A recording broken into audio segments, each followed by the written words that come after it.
For more coverage of the Israeli elections, I'm joined by Luke Vargas, United Nations correspondent for Talk Radio News Service. He's joined us from Jordan, Poland, Colombia, Ukraine, Tunisia, and Italy. Maybe some other place I'm forgetting as well. So Luke, we talked about the results. We talked about some of the pre-election statements made by Benjamin Netanyahu, who ultimately came out victorious. Break down the campaign pitches more broadly that we were seeing.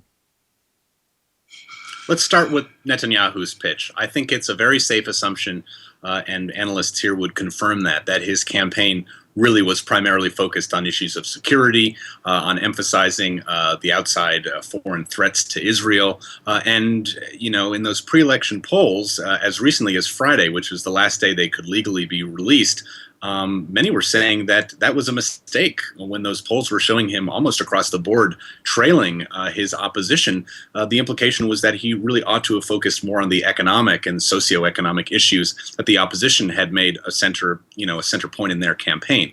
Instead, Netanyahu really stuck to the security issue. And I think with his back against the ropes, the way he changed his message in the final days is what put him over the top. On Sunday evening, I was in Tel Aviv for a rally with about 25,000 people. They weren't all supporters of Benjamin Netanyahu, but they were generally supporters of right-wing political parties that constitute his current coalition in government. And what he did then, and his press people were touting this, that he was going to shake up the script to introduce sort of the closing arguments for his campaign. And boy, did he ever. He didn't just tweak the script, he sort of threw out the script. He reversed, the biggest thing he did was reverse his position on the issue of the Palestinian question. He basically said at that rally that so long as I'm prime minister, I will not allow for the creation of an independent Palestinian state. That was very warmly received by people in that crowd, many of whom said, we suspected this is what he had actually believed all along. So to hear him say it, to hear him say it with such conviction, actually sort of made us think, maybe he's a better spokesperson for some of the ideas that we hold in the Israeli political right than our own parties. That's one of the reasons he gained a lot of that surprise support at the 11th hour. And he also went on the next day sort of doubling down. He came close to where I am right now in East Jerusalem to a very controversial settlement where I believe construction began in 2007 under his stewardship. And he said then that he will actually accelerate the construction of new settlements during his next time in office. And finally, what he did on election day actually seemed to, draw the most criticism, but may have actually helped him the most by getting out the vote. Is he texted his supporters in a mass text and also posted a Facebook message saying essentially that the Arab Israeli population is coming out to the polls in droves. He didn't use the phrase Israeli Arab. He just said the Arabs are coming to the polls in droves, and that his opposition on the left was helping to bus them to the polling places. This drew strong rebuke from the State Department as well as from many of the opposition campaigns here in Israel. But it may well have been part of a broader strategy to help sort of mobilize his base, to get them fearful of what would happen if they didn't go out and vote for him. And boy, it looked like it worked. Yeah, it certainly seems to have worked. And how did this compare with the platform of Isaac Herzog from the Zionist Union? Well, he's formerly of a Labor Party. It's more of a message of socioeconomic issues. They stress social welfare. The statistics aren't good. There has been a rise in the number of children in Israel living in poverty. The price of housing has gone up really dramatically here, such that even otherwise upwardly mobile urban professionals are struggling to get land or to buy houses. Those are issues that the Zionist Union were looking to emphasize under Isaac Herzog. He had also sort of made an argument that a lot of the security issues that Benjamin Netanyahu was warning about so much would actually be fixed in a way or minimized if the tensions with Palestine were relaxed. Herzog was very much in favor of continuing negotiations with Palestinians, finding ways to help engage them and also intensify their diplomatic commitment to the two-state solution and continuing peace talks. And it's even interesting, the party name, Zionist Union, was a name chosen by Herzog because he believed that members of the Israeli political right had actually co-opted this term. He says, Zionism essentially belongs to all Israelis. We don't think the far right has a monopoly on that term. So in many ways, the goal of the opposition was to inject economic issues into the discussion.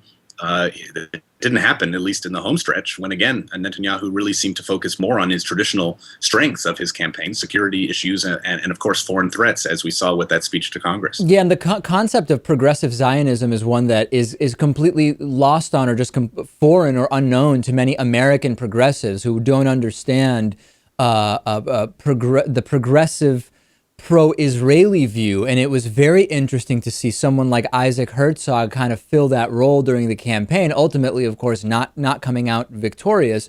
And now that we have Benjamin Netanyahu in again, is it safe to assume, based on what he said about a Palestinian state, that it's unlikely to see much progress in terms of real peace talks? We could say this harms the negotiations, but that would be hiding the fact that the negotiations didn't really seem to be going anywhere before these comments from Netanyahu. What I do think it's safe to say, though, is that this has given the Palestinians, at least with regard to their quest to seek statehood at the United Nations, to join more international organizations like the International Criminal Court, to pursue crimes against humanity or war crimes charges against Israel, extra momentum. We've already heard from Palestine's lead negotiator that they are going to accelerate their efforts for that statehood bid at the United Nations. And I've also spoken to people today who say the language used by Netanyahu in characterizing the Israeli Arab population just in the past few days has actually sort of helped to galvanize international support. It really draws the distinctions, between religions in this part of the world, which is something that they've been trying to draw attention to for a long time. The fact that they feel they're on the receiving end of sort of discriminatory rhetoric. If they needed any proof, I think many people will be pointing for years to come to some of the language that Netanyahu used in the waning hours, really, of this campaign, which I think, again, will speak, in some ways to help the Palestinian cause in international organizations like the United Nations. And tell us more about how that Arab population did vote. I mean, 1 out of 5 Israelis is Arab. Benjamin Netanyahu, as you said, scaring his base into voting by talking about the number of Arabs that were voting. How did they vote? You're right. It's 21% of the Israeli population. And for a long time, the Arab parties in this country, and there are 4 main ones, 3 actually, and one is an Arab Jewish party, have been really struggling to even make it into the Knesset, to the parliament, because they are right up on what the Knesset has imposed as an electoral threshold. So if you don't reach that amount, you're not eligible to even join the parliament.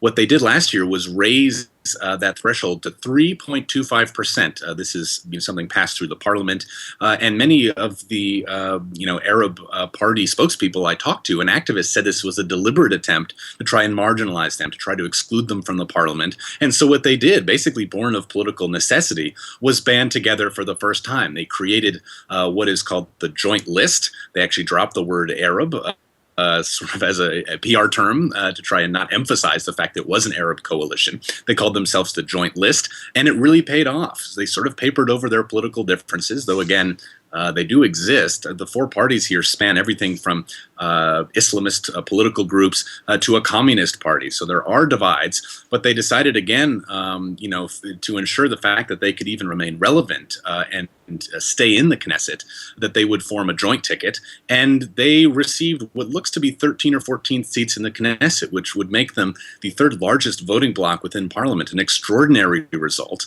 It's a story I profiled on the day of the election. I went to East Jerusalem, which one neighborhood called Sheikh Jarrah, which is predominantly or historically Arab neighborhood that has been the scene of a lot of protests over the last few years, and talked to voters there, and a number of them, were willing to say they voted for the Joint List. But I did come across, rather unexpectedly, a huge current that I hadn't even really realized, and I maybe should have foreseen. Well, a lot of people saying, look, any vote for even a party like the Joint List in the Knesset is an endorsement of the occupation. East Jerusalem is, after all, and specifically Sheikh Jarrah in this case, where the Palestinians would like their capital to be an independent Palestinian state. And when I brought this up, the fact that I had held, interviews with people on the street in East Jerusalem, one of the, members of the new Knesset, who has actually been elected now by the Joint List, told me very clearly, we are not campaigning in East Jerusalem. People there, believe this is occupied territory. We believe it's occupied territory. And so we're not even trying to advertise to them. If they want to vote for us, fine, that's good. But we are not courting them because we do realize that if they were to vote for us, they would feel like they were betraying their own instincts, that it would be in some ways an endorsement of the Israeli policy, they say, of occupation. Again, an amazing angle on this story I hadn't even realized when I sort of walked into one of the most sensitive neighborhoods for this issue in the whole country. Yeah, certainly an angle I would take issue with on a few different fronts, but probably a conversation for a different day. We're going to continue following this jointless coalition. We will continue following the Benjamin Netanyahu re-election, as well as whether his coalition continues to be so influenced by the more extreme religious elements of the Israeli Knesset. Luke Vargas, United Nations correspondent for Talk Radio News Service, joining us from Jerusalem, Israel today. Thanks, Luke. Thank you so much.